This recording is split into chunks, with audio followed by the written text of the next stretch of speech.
ஆதிசிவன் நெற்றி கண்ணை அழுத்திடவே வந்தாயம்மா. பரமனோட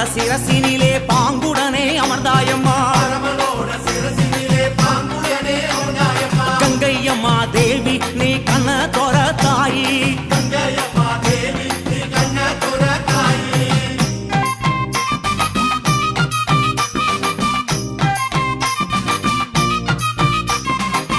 ஏழு கடல் சீமையெல்லாம் சூழ வந்தாய் கங்கையம்மா. அம்மா ஆறு குளங்களிலே அழகு நதி ஓடையில்